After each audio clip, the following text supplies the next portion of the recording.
Good afternoon, ladies and gentlemen. Guile here, and welcome back to the Forged Alliance Forever promotional series. Custom 6v6 action this afternoon with an eclectic mix of Joes and pros. First of all, it's been a while since I've done it, and I know you forgive me because it's the whole purpose of this channel after all. I'd like to say hello and welcome to the newer subscribers. Fantastic to have you guys on board. And if you like what you're looking at, guys, but you're not 100% sure what you are looking at, the game is Supreme Commander Forged Alliance, not Supreme Commander 2. I want to make that absolutely clear.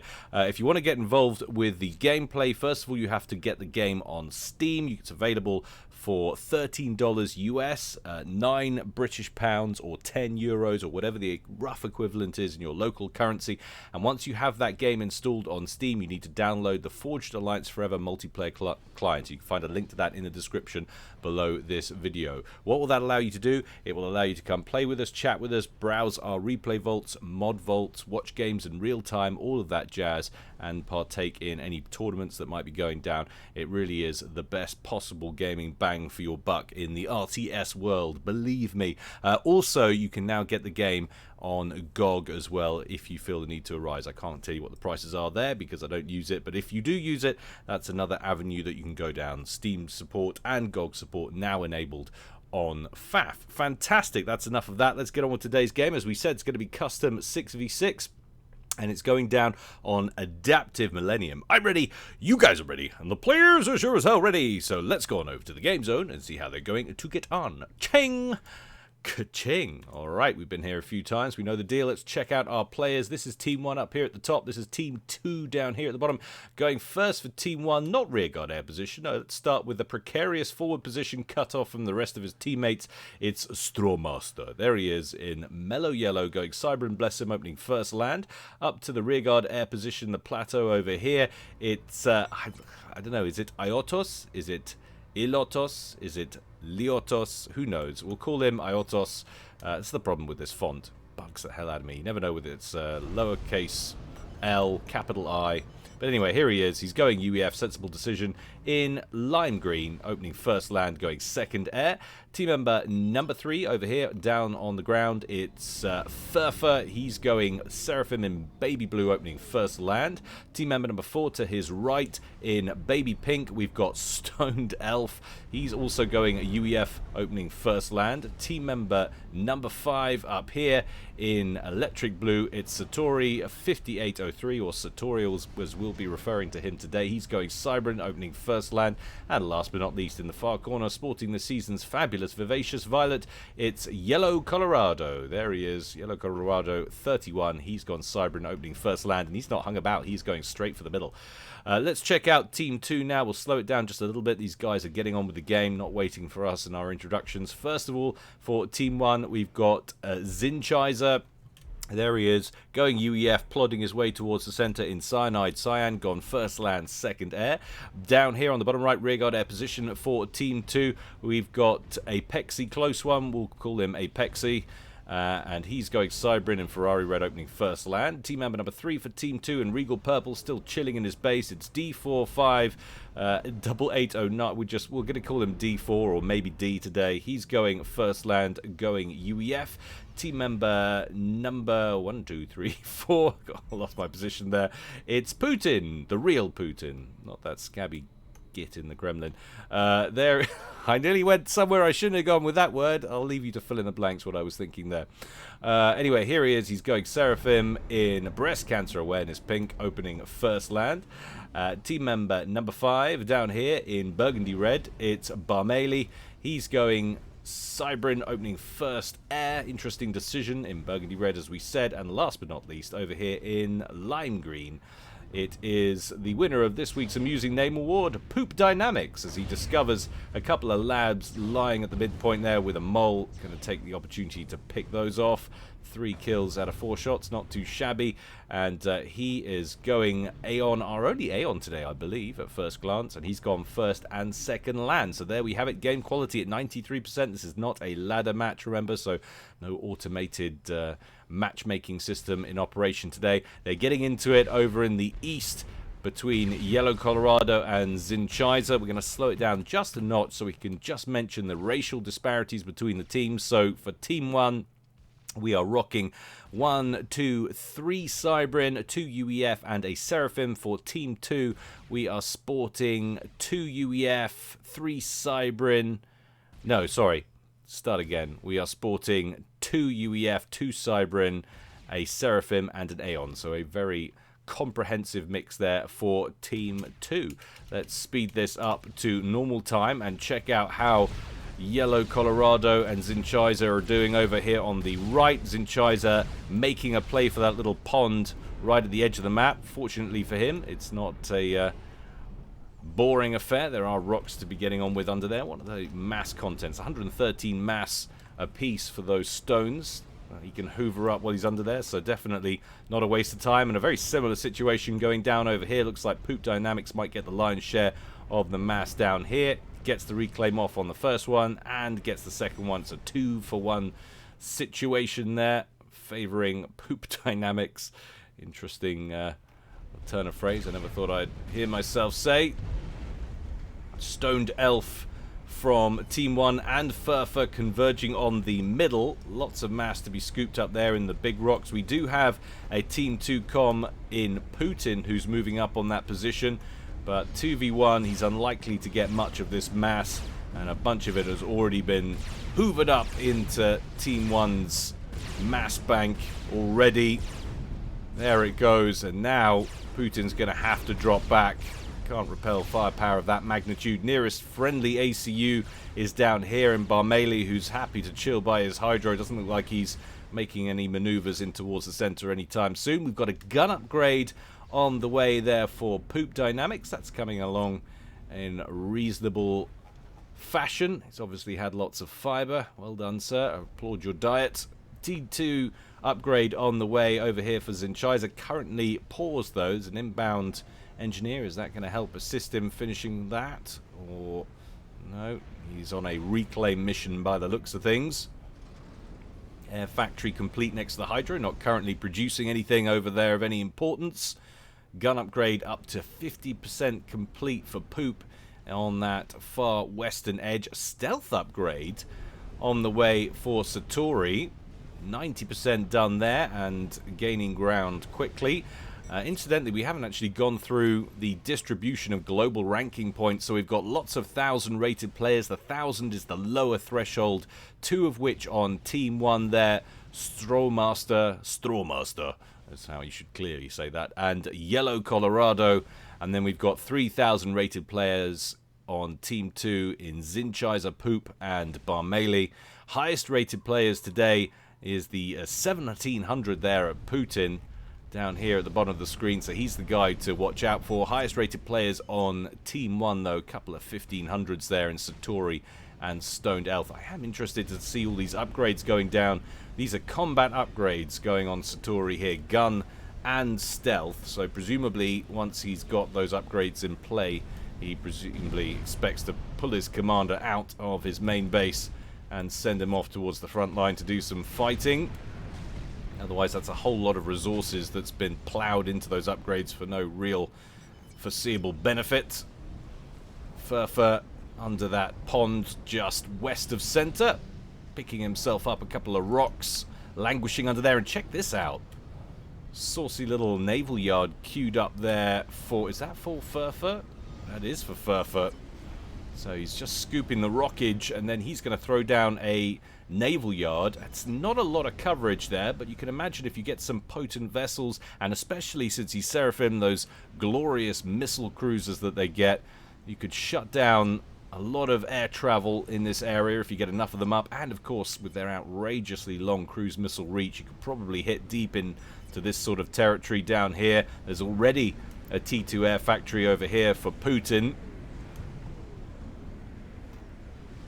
And that could probably be in range from a cruiser, maybe if it was right on the beach. Hard to say. It might be just outside, actually.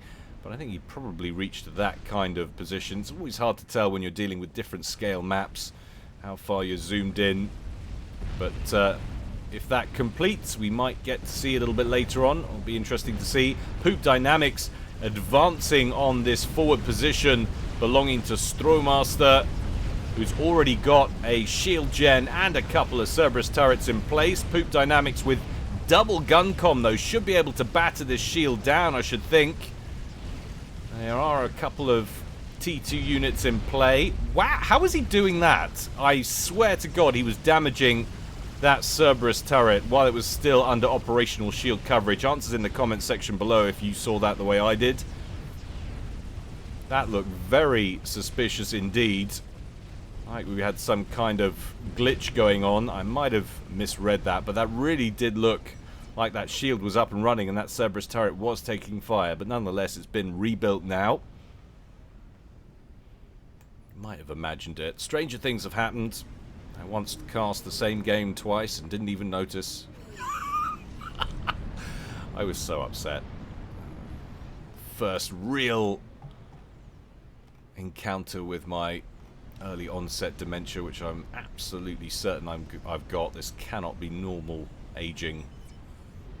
I shouldn't laugh about it, but otherwise I'd cry. Long range TAC missile going after the resourcing option there of Yellow Colorado. Where was that launched from? There we go. Launched from Zinchai's. I thought for a moment, did we have a backpack TAC missile upgrade? But no, just doing it the easy old-fashioned way with an Aloha silo. Look at this. Satori emerging from that east of center pond there with that upgraded gun and stealth field. Stealth doesn't quite work so well though when you pop right up in front of enemy units. Did a little bit of damage and then dropped back. Did he manage to take out the TAC missile launcher? Yes, he did. So mission accomplished on that front. But the TAC missile launcher did take out a couple of mexes, but all of these mexes, even the core ones, for the time being in Yellow Colorado's base, still T1. There is a T2 mex right at the back, excuse me.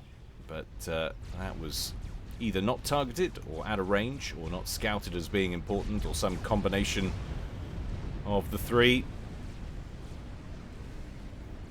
FAF going straight for that T2 upgrade on the naval yard. I do like this play, not just funneling out mass T1 spam and going for conflict on the ground. This is, I wouldn't say thinking outside the box, but it's certainly representing a variety of play, which is nice to see. We also have a naval yard over here, although it looks like it's going to get taken out there.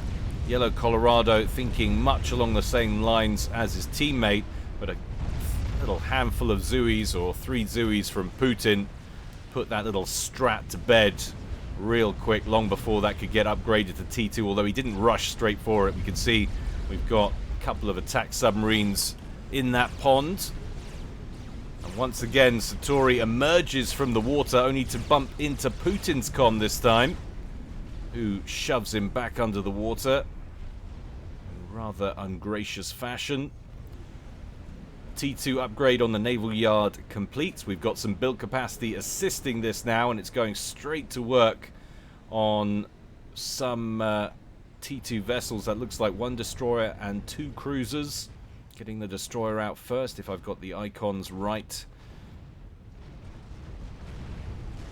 Trying desperately not to sneeze, so if there's a small break in conversation, excuse me. Whew. You know when you get that tingle. Nothing quite like it. Some pillars and some strikers inbound from Stoned Elf, causing a bit of a ruckus up front. Putin pulls his commander away from that east of center pond, over towards the center, and Barmeli looking like he wants to situate his commander in a similar position up front near the center. What have we got here? Air superiority fighter out from Team 1, from Iotus. Pumping those ASFs out. Has an operational fusion reactor. How does that compare over here? Well, we're just tuning in the time to see a strap bomber raid take down Land Factory and 2 core mexes belonging to Apexi. Apexi, who is at T3 Air, has the ASFs to shoot that bad boy down before it does any more damage, but goodness me, what a wonderfully placed strap bomb that was. Took out land factory and 2, what I presume were T2 mexes like the others over here. Maybe I missed multiple bombing runs. It's quite possible. Answers in the comments section below if you've got a better look at that encounter, if he did more than one pass. T2 upgrade on the way for Stoned Elf on his commander. He's already got the T3 land factory headquarters. And look at that, he's got some Cybran air to throw in for good measure at his base. A little bit of engineer swapping going on. That's all perfectly fine in my book. Attack missile inbound to try and deal with this T2 naval HQ. There is some tactical missile defense, but those pesky Cybran splitter missiles mean that some of the warheads still make it through to their target. Once he gets a few more cruisers out, though, that will add to the strategic missile defense, assuming, of course, that this naval yard doesn't go down before any of those complete. I'm surprised he's not spending more on tactical missile defense to make sure that naval yard completes. He's invested a lot in it, but there is the cruiser. And let's just take a look at what he can hit with that puppy. Well, it's pretty serious. You can imagine if he does bring it right the way to the shoreline here, he should be able to reach these buildings in Putin's base, although there is already some tactical missile defense in play. Little bit of an incursion by Team 1 on the ground through the center.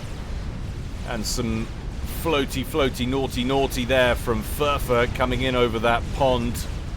Putin with upgraded commander, T2 engineering suite and gun standing firm outside the front of Barmeli's base. Barmeli with that T2 engineering suite just plonking down more Cerberus turrets. We've also got some inbound movement from Poop, which is always a concern. Just strolling up to that pond with his commander. What's he got on board that comm? It's double gun comm. Wonder if he's feeling another push up towards the forward fringe of Stowmaster's base. You saw his earlier attempt. Take down a Cerberus turret, but not much else. A little bit of payback from Apexi. Doesn't manage to take out too much of the infrastructure. That T2 mechs went down, put a bit of damage down on a T3 mechs and took out its mass storage. Perhaps a few engineered casualties. Gun upgrade on the way for FAF. Splash damage. You don't often see Seraphim go double gun. It's already got the range and rate of fire. So that's an interesting decision, although that upgrade is currently paused. More TAC missile play inbound against Yellow Colorado, and this time it does target that top right corner mechs. Good moment to just mention how we are looking in the eco side of things. Team 1 ahead in total eco with 300k versus 285 on Team 2. Current generated eco favors Team 2 though, who is slightly up by about 10 mass or so, although that's fluctuating wildly. Now they find themselves level pegging and occasionally slightly behind, so very much neck and neck. But in terms of total mass brought in, Team 1 ahead by some 15 or 16k so far. But look at this saucy little drop which has materialized from Zinchizer right into the main base of Yellow Colorado, and also a little bit of air harassment brought to bear from Apexi. Strap bomber in over the top. I think the strap bomber might have got itself shot down off screen by what ASF's Iotus has to hand, but he's outnumbered for the time being. Apexi with a decent little haul of air superiority fighters right now. He's got some 11 on the field. Meanwhile, Iotis needing to bolster his reserves. Only got a couple of operational fighters back at base, and then 2 more circling in the mid. What have we got going on here? Is that a Titan and it's some kind of T3 unit being brought over here? It's a Titan and a pillar, just bulking out the ground forces over here on that western approach of Stowmaster. That is the precarious position over there. But look at this, we are up to 3 cruisers now in that little pond just west of the center, and they've scalped a factory kill on the front line down here. Probably just a Tech 1, nothing that Poop will be too worried about.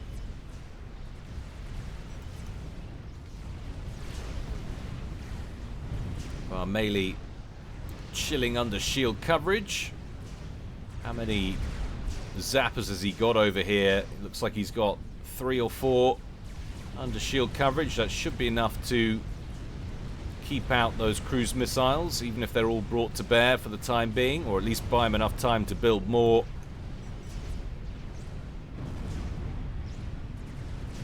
They definitely want to get a handle on this situation down here.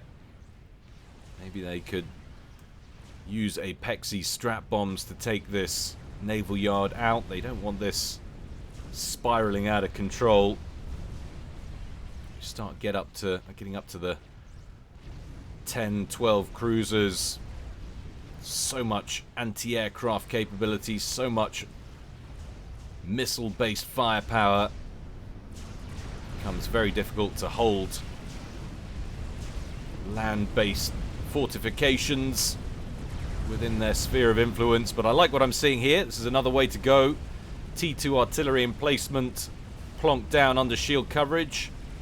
And for the newbies out there, if you have the opportunity, always provide some associated T1 P-gens to your Tech 2 artillery emplacements.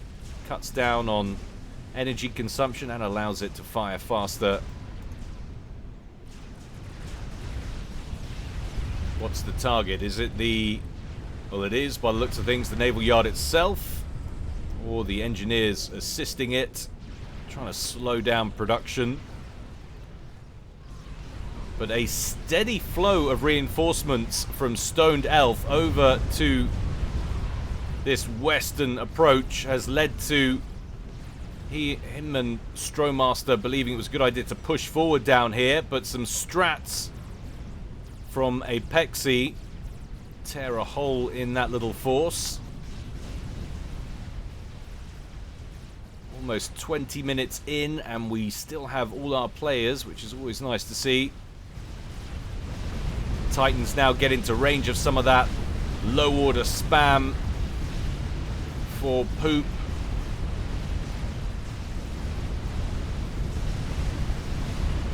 Now we're using it to push out of his main base and engage some of these Rhinos and Titans, but he's hopelessly outmatched there. He has, however, got a Harbinger down here, and of course that double gun comm.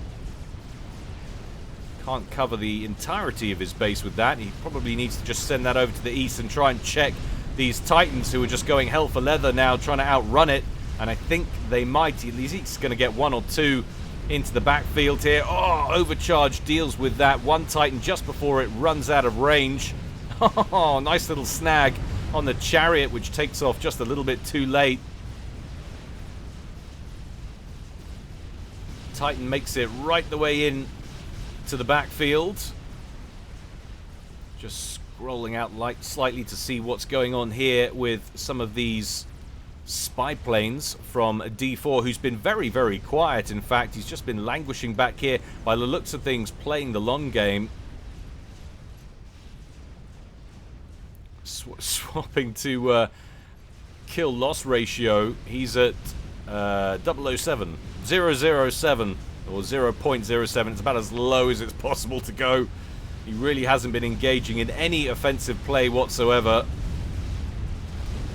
Harbingers deal with the threat on the left-hand side of the base.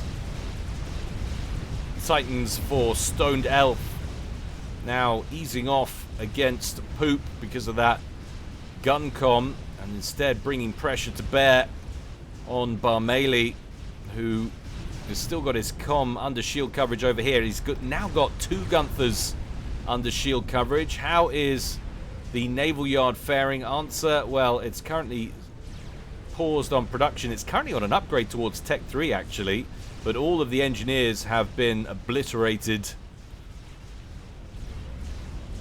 And I feel that's probably not going to make it to T3 or indeed survive much longer in any capacity. No engineers around to rep it up, and hasn't quite got the naval presence to beat down those shields and break through the tactical missile defense. Hello, Monkey Lord, complete for Strawmaster. And we've also got a Monkey Lord over here as well for Satori. Satori's bringing his Monkey Lord to bear against Zinscheiser, who has some defenses up front. He's also got some Percivals as well, which is going to make a royal mess of that tinfoil chassis. Tinfoil as far as experimentals go, of course. And there's a Spider there for D4, who, when called upon to make a contribution, makes an important one. Monkey Lord helping to keep Satori out of Zinscheiser's base. I wonder if he would have backed away there were it not for the presence of that experimental. But can Poop Dynamics keep Strawmaster at bay over in the west? He's got a whole bunch of harbs down here. His Monkey Lord fires up its massive beam laser, pulls a left turn a little bit too tight, which gives those Harbingers a moment's reprieve. But look out, in comes Putin with a wave of T3 gunships.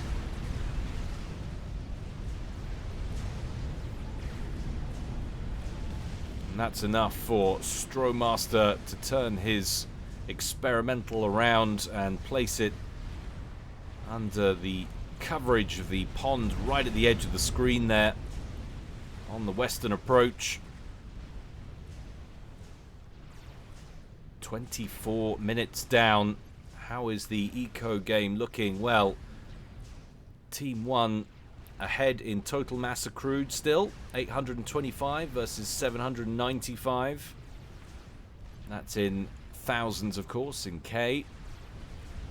Team 2 still lagging behind. Slightly generated eco. There's some 200 mass per tick advantage now. 1.2k versus 1.4k in favor of Team 1. So things going nicely here inside the first half an hour for Team 1. And where are those gunships? They're landed over here. Furious pings going down, trying to persuade Putin to get involved. That Monkey Lord just happily strolling into Poop Dynamics base, along with some brick supports. Oh my word, what a delay there was issuing that command. That's up there with Hitler being asleep and not releasing the Panzer divisions at D-Day. Down go the headquarters. Is he going to bag all of the core mass? Poop Dynamics comm well away from the experimental over here. In comes some Corsairs as well, desperately trying to save what they can here, but that was definitely a bit of a mistake from Putin. His attention was elsewhere, but in his defense, it is a Monkey Lord, has got stealth capabilities,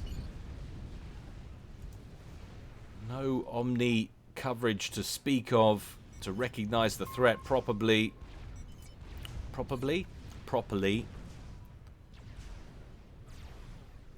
But an error there for sure. Attack missile launcher under shield coverage for Barmaili, launching long range against the plateau structures over here for Iotus.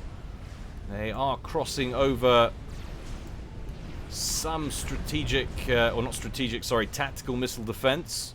Although that might have been taken out now. Maybe it was just the cruisers that were in here that were chopping those missiles in half.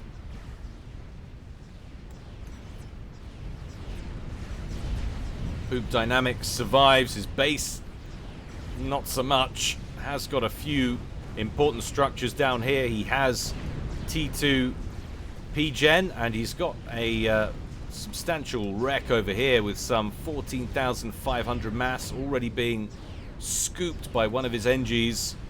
But he's got to keep these Percivals out of his base, importantly.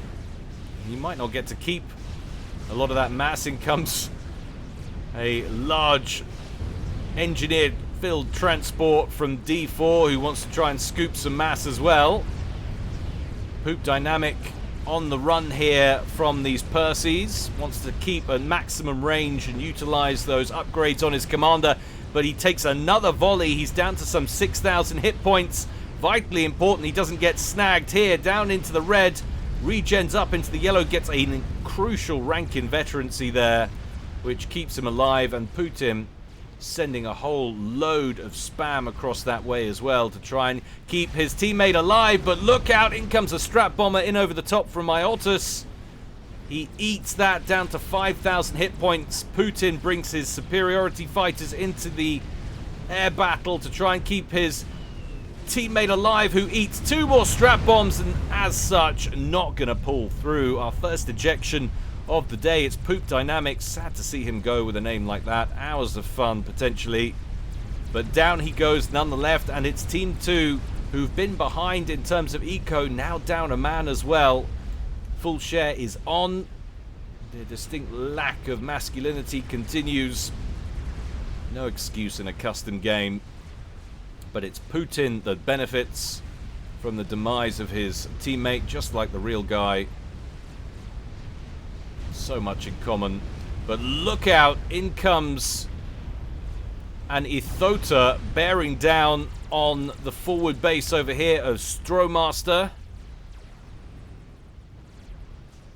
What have we got over here? We've got a teleport going down, and he's going up to the top of Satori. Interesting decision there. Does manage to kill off Satori, but gets himself annihilated because there was plenty of point defense in place up there. And of course, none of the infrastructure went pop in that. This game heating up nicely now as we've got an inbound experimental from Furfa, a chicken that's going to break open that forward base of Barmeles, which has caused him so many issues. Interestingly, that hasn't gone straight in, that Ethota of Putin's, up to that base over here. We do have a Monkey Lord under shield coverage, which is operational, which might have something to do with it. Another one over here.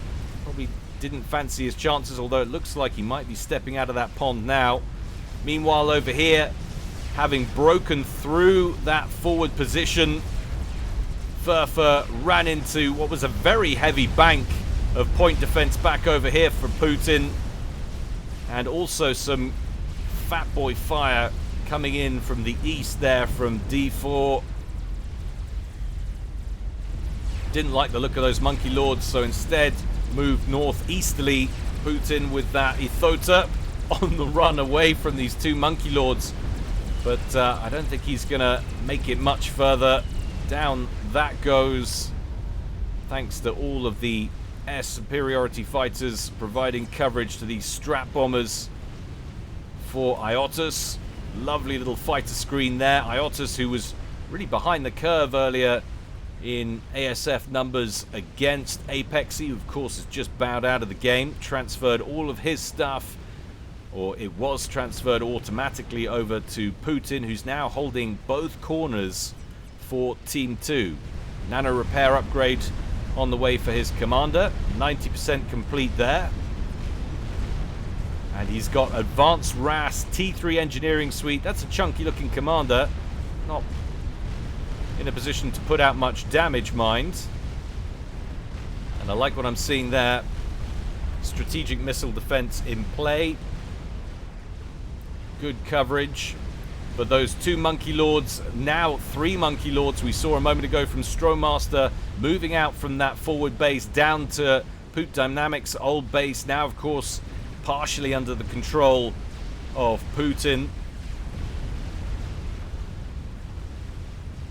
Not much on the ground moving in to protect, so I think these old structures, these T2 gens, this energy storage, which really isn't providing too much utility right now.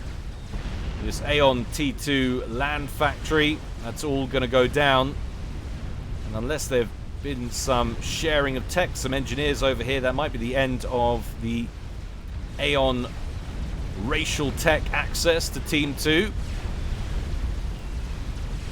Inbound Megalith from Stoned Elf gets hung up at that wall line over there.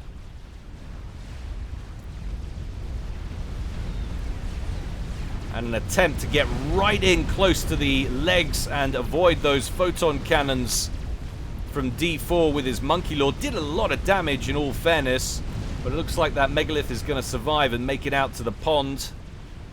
We also saw wave after wave of Corsair attacks in from Putin. They bring to bear another group of about 4 planes. Takes that Megalith down to 4,000 hit points, but not enough to kill it off. I love this, just stationing a chicken in behind the encroaching Monkey Lords to cut off any future reinforcements. He's not actually bringing that Ethota to bear. It's like he's forgotten it even exists. Could certainly chase down that trailing Monkey Lord.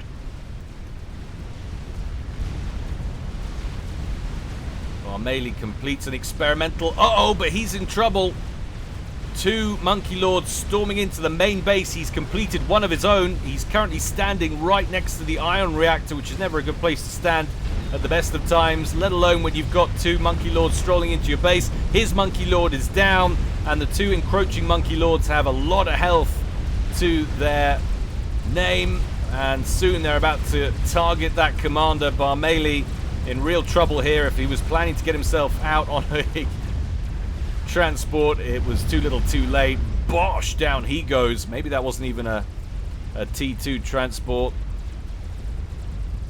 but ouch, the entire western flank for Team 2 capitulates in the space of 5 minutes or so, 5 or 6 minutes. Putin brings in a Ethota, another Ethota at least. Ouch, and he doesn't even bag one of the Monkey Lords. This is not looking great right now for Team 2. Fortunately for Putin, he has got an allied Fat Boy in the main base to help lay the smackdown on these Monkey Lords. A wave of Corsairs helps finish off 2 of the 3 threats. And that trailing Monkey Lord, still with some 33,000 hit points, takes yet more barrages from the Fatty and from those Corsairs. In come the air superiority fighters from Iotus, but the damage is dealt. Monkey Lord with just a couple of K hit points doesn't last long against Fat Boy fire. Putin discovers his Ethota, the one that he forgot, and withdraws it to a more sensible position. Another couple of Monkey Lords from Strowmaster push out towards that bottom left-hand corner, and he's just building them all day. Look at this, proper conveyor belt production line. And what have we got here? Long-range artillery fire. Disruptor in play for Stoned Elf. And the target is D4, who's also got a disruptor and is in fact working on his second. So we've already moved into the Tech 3 artillery phase for both teams here at 35 minutes. Probably for some time, being as D4 is about to get his second one up over 75% complete. It's going to tick green any second. Interesting decision, that telemaser from Apexi. Did manage to trade his life for Satori, who admittedly is 100 ranking points ahead of him. But look at this! Strowmaster's base, unshielded largely. He's got 1 or 2 kicking around. This one over here, depleted. Wide open to attack. Out comes a nuke. Where's it from? It's from the backfield from Furfa, who's been a little bit quiet. He's completed an Awasar as well. This game really heating up now. Makes me wonder whether I shouldn't have labeled it an epic. Kesara. And the target choice is Zinchiza, but he has strategic missile defense, a nicely placed one back here as well, right at the back of his base, but covering everything that's important. Oh, he did have an operational Duke, but that just got incinerated by a Monkey Lord here from Yellow Colorado, and his base is largely going to get wrecked here. He has got a Fat Boy moving in from the west.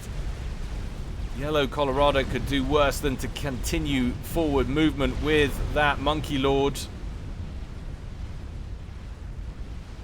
But he doesn't do it. As such, it's going to get gunned down by artillery fire. Now he gets the go code. But he's not going to be able to do much more damage. Zinchiza loses most of the important structures in his base, or at least a lot of them, but does manage to keep hold of his commander. Ouch! Perfectly placed artillery shell. That looked like it came from up here. That thing's operational. No, it was in fact brought to bear from Stoned Elf, I believe. Looks like he's retrained his artillery pieces in this direction. Look at this, Fat Boy right up front for Stoned Elf, and Percival's not advancing. Criminal micro there, rolled into range of the Tech 2 point defense, only to stop there. Ethota brought out from Putin to finish off some T1 land factories which have sprung up in that bottom left hand corner for Stromaster. How are we doing on ASF numbers now? Let's pick the right pink for a start. 90 ASFs on the field for Putin. Iotus has some 15, so he's away off the pace somewhat. There's been so much going on, we haven't had a real opportunity to focus in on the air battles that have been going down. It is now double trouble down here from the disruptor fire, but the shields fail for D4. But I think he's good. He has wrecked most of Stoned Elf's base, or inherited base, I'm not sure. Experimental bomber in over the top, takes out the strategic missile defense in the main base for Putin though. Is he going to get a second pass? Furfa going in after Apex's old base. Might hit something important. A few engineers, not that important. A second experimental bomber from Furfa. Did that even get a bomb off? That was not the best bombing run from Furfa. Iotus not happy with the way things going. At 39 minutes, he's going to control K. He's going to bow out. I don't think that's necessary. That is throwing the baby out with the bathwater right now. But of course, full share is on, so his team does get his infrastructure. Furfa says no more SMD. Indeed, it is down and out. Oh, actually, there's another one right here. Promptly getting a lot of love. Ethota in the west gets double teamed by a couple of spider bots. But Iotus probably recognizing that they'd lost the game on the back of the artillery play. One badly damaged disruptor remaining, although is that even being targeted right now? Actually looks like disruptor shells from D4 sailing overhead in towards Furfa's main base. But look how comprehensively shielded this base is for D4. That one badly damaged disruptor is not going to break through, and in fact it just got taken out by a Novak satellite. So D4, who we were laughing mockingly was at 007, 0.07 kill ratio, kill loss ratio, is now at 5.67 because he is 100% dedicated to standoff tactics, He's got a couple of disruptors. He's got a Novak satellite. We've got an inbound nuke over here. There isn't currently an anti-nuke loaded in either of these silos. It's going to be very close, though. Nuke sailing in. Still not loaded in that Cybran one. If one's going to load, it's going to be that one, but it's going to be close. Oh, my word! That's so nearly connected. OMG, and 3 separate missiles, says Poop Dynamics, who's still watching the game from beyond the grave. It had already started its descent down into Putin's base when that missile completed, and it procced, and it finally fired. Just wow. But look at this. I think this was why IOTAS bowed out. And now it's SMDs on Team 1, which are being targeted both by Novak's pressure and by T3 artillery. Those disruptors breaching through the shield there. The next volley likely to take it out. Or not. It could always hit well wide of the mark. There it goes. Do they have an operational nuke launcher? If it's anywhere, it might be in here. In D4. D4 actually working on an experimental, or at least a unit experimental instead of a building one. FAF's experimental bomber coming in for another run, but getting royally lit up by Putin's Air Force, which chops that out of the air before it manages to get a bomb off in around the main base of Putin. A counter bomber from Putin going up towards FAF's comm, gets shot down but gets the bomb off. It's going to land on top of FAF with the bomb. Down he goes. Putin picks up the kill there. 42 minutes down. There goes the Control K from Stoned Elf. He's had enough. Is this going to be the start of a complete capitulation from Team 1? Yellow Colorado gets all of the units. And I don't see... This was amazing. They were ahead on Eco. They'd taken out 2 corner players down here. But Putin and D4. D4, who just went full standoff, didn't bother getting bogged down in any of the silliness. Basically produced 1 experimental on the ground. I think that was it. 1 Monkey Lord that afforded some protection over here for Zinchizer and just kind of strolled back and forth. But otherwise, just went full disruptor and Novaks, and has managed to cripple Team 1 as a result. Putin basically holding the ground and air game, keeping a decent barrier for the rest of his teammates over here to stay alive. Zinchizer, who in a tricky spot managed to stay in it, stay alive. But I'm basically ready to call this. I don't think Team 1 have a way back in. Inbound bug from D4 going up to Stromemaster. D4, who's now at a kill-loss ratio of 7.23. I think that's the highest I have ever seen. He's gone from 007 to 7.36. Wow. Stromemaster shields buckle. Comm completely exposed. Boom! Down he goes.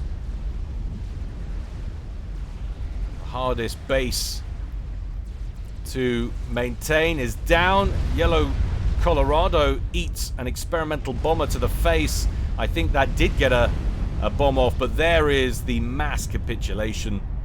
Or indeed, was it just... I think that was the last guy, actually. Yellow Colorado. He Control Ks and dies out. So a wonderful comeback from Team 2 down here. They were behind for much of the game, and in fact that was the story right at the end. If you look at total mass accrued, 2.75 million harvested for Team 2, 2.95, so a full 200k more mass harvested by the totality of Team 1 over the course of the game than Team 2, and yet they still got pretty badly beaten down thanks to basically this play. Putin holding up the ground and air game, keeping, like we said, that buffer zone alive enough for D4 to get stuck in with the standoff tactics, and that was what won it for their team. To be fair, Team 1 was also into the artillery game, but just didn't manage to comprehensively shield their weapons, and when those weapons went down, when they lost the long-range battle of artillery, it was game over.